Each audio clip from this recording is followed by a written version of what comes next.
So what I'll do, folks, I'm planning to leave in a bit of peace for the next 10 minutes.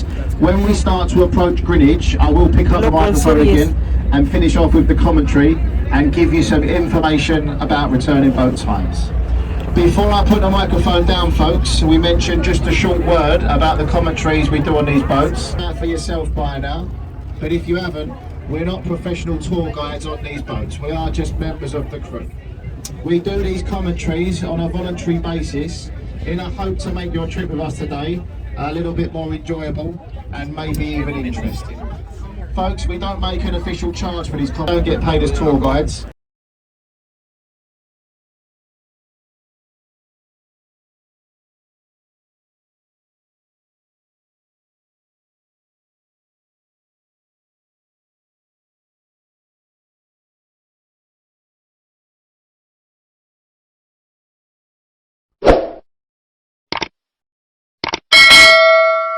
Bring them back to London, turn it into your luxury apartment. You pay about 15 grand a year to moor on this pier. And we are told from the people that live on these little houseboats that it is a lovely way of life. That is, of course, if you don't mind your living room and your kitchen bouncing up and down every 5 minutes. And of course, if you don't like your neighbours, you're not getting on with them, you can just cut their ropes free in the middle of the night as well and let them float away with the tide. But just over here to our left hand side, this is the town in the east end of Wapping. In the early 1500s, Wapping was overrun by river pirates, smugglers and thieves. If you look carefully to our left, you can see an old Victorian warehouse with Oliver's Wharf written down the side of it.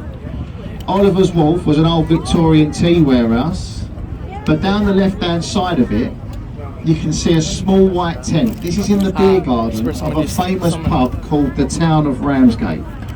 The Town of Ramsgate was built in the early 1500s, and back then it was an Admiralty court. Basically, if you were suspected of piracy on the old River Thames back then, you would have ended up in that pub in front of the Judge Jeffreys. If he found you guilty, he would sentence you to death in that pub. They would give you one last tot of rum before taking you down those stone staircases you can see outside the pub. Now they brought you further downstream, downriver, a little bit further down, you can see a warehouse with 3 red balconies and an E on the apex of the roof. This E stands for Executioner's Dock. Now the form of execution for the pirates back then was pretty simple. They waited for this exact state of tide. The tide in London at the moment has just started to flow into London. It will do so for 5 hours. They would strap the pirates to the river wall over there to our left. They'd leave them there for 36 hours. That would allow 3 flood tides to pass above their heads before pronouncing them well and truly dead. This form of execution was known and feared around the country as the Grace of Wapping. If you look carefully to our left hand side, you can see the River Thames Police Unit. The oldest uniformed police force anywhere in the world here to our left. They date back more further than the famous Bow Street Runners. But look, just behind the police pier, can you see the little warehouse been converted into a pub? It's got Captain Kidd written above it, named after the last pirate to have been executed on the shores of Wapping. Captain William Kidd was the last pirate. He was executed in 1701. Over to our right hand side in south east London, the church you can see there to our right is St Mary's Church in Rotherhithe. Buried in the grounds of this church is Captain Christopher Jones. Christopher Jones was the captain. He was the part owner of the Mayflower Pilgrimship. The Mayflower Pilgrimship was built here on our right. If you look carefully, you can see a small pub called the Mayflower to our right. It's flying a British and an American flag. As I say, the Mayflower set sail from over there on our right in 1620. It went to Plymouth where it picked up the Pilgrim farmers, and from there they went in search for the new world that we now know as the United States of America. A small opening on the river's wall to our right, you can see the little park there with the orange life ring marker on the wall. This is Pilgrim's Park. In the right hand corner of the park you can see two bronze statues, a man and a boy. The man is dressed as a pilgrim father. The boy is holding a small book. In his book are all the names of the local Rotherhithe men that set sail for America on board the Mayflower as crew members. Look over here to our left, folks, more lovely riverside warehouses. Got Metropolitan Wharf over there to our left hand side. Many people ask us, what does the word wharf actually mean? The word wharf stands for warehouse at riverfront. So as I say, folks, the word wharf means warehouse at riverfront. That's very interesting. Further downstream from Metropolitan Wharf, a small white painted pub on our left with a willow tree in the garden. This pub is called the Prospect of Whitby. This pub is very famous. It actually stakes the claim as being the oldest pub on the banks of the Thames in London today. To give you an idea of just how old it is, the day it opened its doors for business, King Henry VIII was still sat on the front. If you go in the pub today, you can still see the old pirates' escape hats they used to use to escape from the Royal Navy press gangs when they came knocking.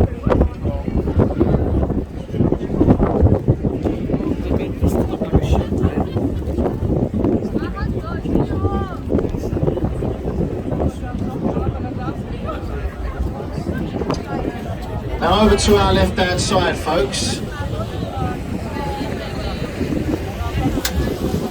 Over to our left hand side, the red complex of apartments.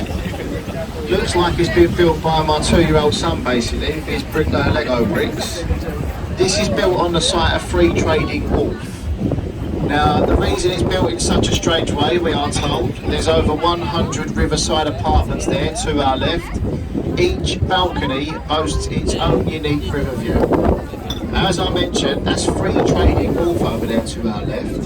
Free Trade Wharf gets its name from many years ago, in the days of the plague, when no country would sail into London and trade with us for fear of taking the plague home. The only country that come into London was the Dutch Merchant Navy.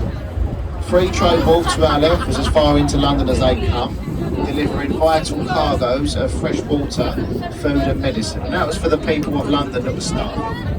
For their bravery, the Dutch was waiving all free tolls and taxes, hence the name of Free Trade Wharf.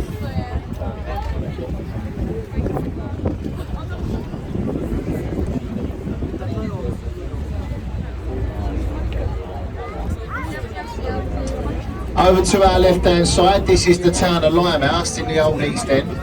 Limehouse was where the original Chinatown in London once was. If you ask anyone in London today, where's Chinatown? They'll send you up to the West End, to Leicester Square and Soho. But when the first Chinese ships came up the Thames from China with the settlers on board, they came ashore here in Limehouse. If you look carefully on our left, you can see the entrance to the old Limehouse dock. On the entrance, on the knuckle, is the old lockkeeper's house there.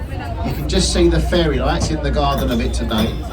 It's no longer the lockkeeper's house, it's a gastro pub owned by Gordon Ramsay, the famous celebrity chef. So it's called the Narrow of Limehouse, this gastro pub.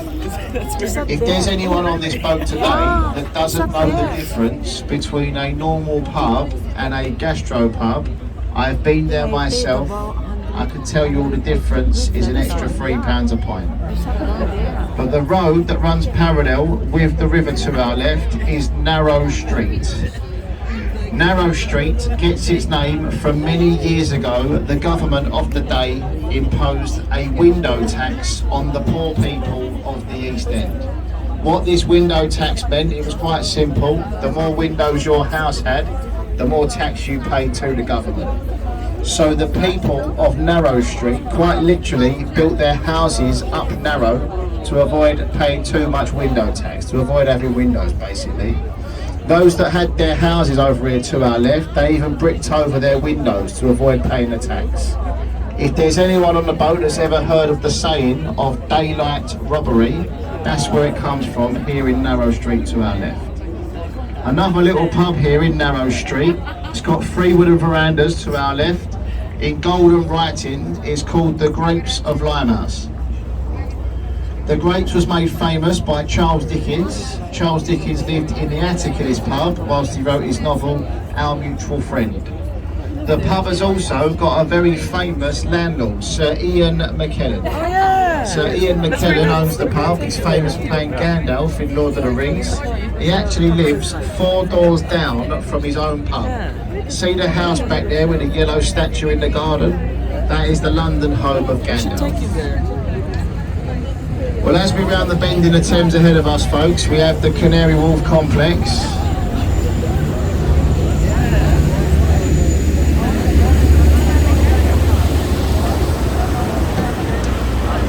Canary Wharf is the financial heart of London here today. The original tower that was built in Canary Wharf is the one with the pyramid top. That's number 1 at Canada Square, but officially Londoners, they know it as the Canary Wharf Tower. They've just been given planning permission to build another 17 skyscrapers in that one small plot of land to our left. Folks, if you haven't been to Canary Wharf, go and have a little look around it. It's a lovely part of London today. It's very modern. There's loads of bars, restaurants, hotels, cinemas, theatres, lovely riverside walks. It even has its own train system. As I say, it's a very nice part of London today, especially if you're here on a weekend and you don't like the crowds. Canary Wharf is very quiet on a Saturday and Sunday, because if you imagine all the people that work in those high-rise buildings to our left, they've all gone home on a Friday afternoon to their lovely mansions in the countryside. Well, as we round this bend in the Thames here, folks, either side of us, there's not really a lot for me to talk about, basically. So as we make our way downstream, we'll be at Greenwich in about 10 minutes' time. So what I'll do, folks, I'm planning to leave you in a bit of peace for the next 10 minutes. When we start to approach Greenwich, I will pick up the microphone again and finish off with the commentary and give you some information about returning boat times. Before I put the microphone down, folks, we mentioned just a short word about the commentaries we do on these boats. Out for yourself by now, but if you haven't, we're not professional tour guides on these boats. We are just members of the crew. We do these commentaries on a voluntary basis in a hope to make your